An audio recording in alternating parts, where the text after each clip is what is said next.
Bang, gimana caranya menonaktifkan kunci layar di HP Oppo A3X? Oke teman-teman, sebelumnya jumpa lagi di channel saya Mr. Dennis. Nah, di video kali ini saya akan memberikan tutorial cara mematikan atau cara menonaktifkan kunci layar di HP Oppo A3X. Kunci layar pola ataupun sandi angka ya. Untuk lebih jelasnya, mari simak video berikut.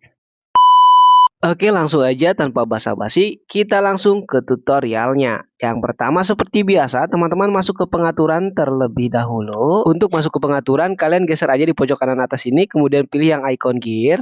Nah, di sini kita sudah masuk di menu pengaturan. Kalian scroll aja ke bawah, kalian cari pengaturan, keamanan dan privasi. Nah, ini dia, kalian buka. Kemudian selanjutnya kalian pilih pembuka kunci perangkat. Nah, yang ini kalian buka. Selanjutnya kalian pilih lagi yang kunci layar.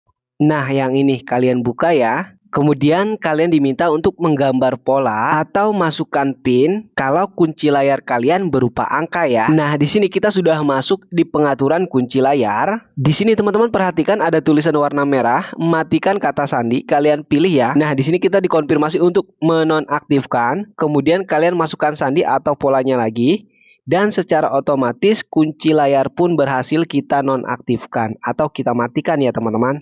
Akhirnya nggak jadi dimarahin emak dong. Makanya jangan iseng mainin HP mamah ya. Oke teman-teman, mungkin sampai di sini aja video tutorial kali ini. Semoga bermanfaat ya. Dan jangan lupa untuk follow dan subscribe di channelnya Mr. Dennis supaya saya tetap semangat buat konten-konten yang lainnya. Dan jujur sih emang lagi males-malesnya banget ini. Yang nontonnya sebiji dua biji soalnya. Dah lah, sekalian jualan aja ya. Nah, ini untuk mic yang saya gunakan buat dubbing atau isi suara, yaitu si Boya BY M1 Pro ya. Suaranya ini lumayan bagus dan ngebass. Dan mic ini cocok buat HP ataupun kamera ya. Nah, buat kalian yang ingin samaan, silahkan cek di keranjang. Bye-bye.